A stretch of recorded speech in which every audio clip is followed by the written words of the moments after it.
कि राजस्थान सरकार ने सर्वोच्च न्यायालय को सूचित किया है कि वह ऐतिहासिक चित्तौड़गढ़ दुर्ग की बाहरी सीमा के 10 किलोमीटर तक खनन गतिविधियों पर प्रतिबंध लगाने के लिए सक्रिय रूप से विचार कर रही है। ठीक है, मतलब इसी कारण चर्चा में रहा है। मान लो कि जो एक महत्वपूर्ण स्थल है, एक महत्वपूर्ण, अगेन अभी हमने बात किया ना सांस्कृतिक स्थलों के संरक्षण के बारे में, तो चित्तौड़गढ़ का किला भी एक महत्वपूर्ण सांस्कृतिक पुरातत्व स्थल धरोहर के रूप में है महाभारत का, तो उसके संरक्षण से संबंधित है। इसी संदर्भ में चर्चा में इसलिए है कि राजस्थान सरकार ने सुप्रीम कोर्ट में कहा है कि जो चित्तौड़गढ़ का किला है उसके 10 किलोमीटर के दायरे में जो है हम खनन गतिविधियों पर प्रतिबंध लगाने के लिए सक्रिय रूप से विचार कर रहे हैं। क्लियर, ये ध्यान में रखना। अब इससे सवाल नहीं पूछेगा। अब आपसे इसमें अगर हम बात करें तो चित्तौड़गढ़ किला के निर्माण और उसके इम्पोर्टेंस से जुड़ा सवाल पूछा जा सकता है आपसे।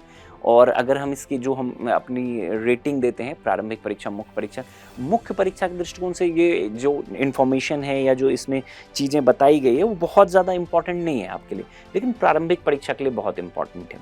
इसमें जितनी भी चीज़ें बताई गई इस न्यूज़ आर्टिकल में, मतलब चित्तौड़गढ़ के किला करंट कंटेक्स्ट को छोड़ के बाकी जितनी भी बातें हैं, इससे कहीं ज़्यादा डिटेल हमने अपनी जो हमारी आधारभूत फाउंडेशन की कक्षाएं उसमें मैंने काफ़ी डिटेल में आपको ये चीज़ें करवाई है। इसलिए किसी को आप में से किसी को भी इसमें कोई कन्फ्यूज़न नहीं होगा।